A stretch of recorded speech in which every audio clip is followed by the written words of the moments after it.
जातीय समीकरण, तिथली राज्याचं समीकरण, येणाऱ्या विधानसभेच्या निवडणुका, असं जर सगळं गणित आपण पाहिलं तर महाराष्ट्रातल्या ज्या 6 मंत्र्यांना ज्या खासदारांना मंत्री करण्यात आलंय त्यांच्याकडली एकंदरीत जर खाती आपण पाहिली तर ती भाजपच्या खासदारांकडे जास्त तगडी खाती आपल्याला पाहायला मिळतात. सुभाष, मुख्य म्हणजे इथे आणखी एक नाव मी उल्लेख करतो. पवित्र मार्गारिटा हे आसामचे आहेत आणि तिथे राज्यसभेवरती ते निवडून गेलेले आहेत 2022 पासून.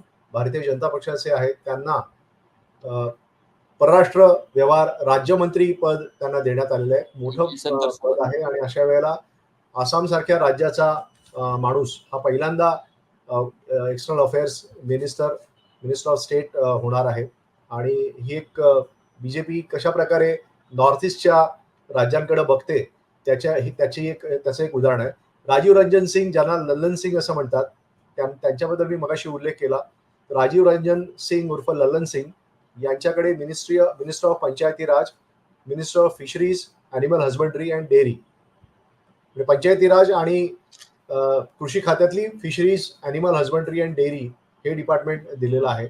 आणि आपण बघतोय की या सगळ्या प्रोसेसमध्ये एक महत्वाची आहे की गृह असेल, वित्त असेल, त्यानंतर कृषी, ग्रामविकास, परराष्ट्र व्यवहार, ही सगळी महत्वाची जी खाती आहेत आणि लोकांशी संबंधित असलेली खाती आहेत, ही सगळी खाती बीजेपीने स्वतःकडे ठेवलेली आहेत.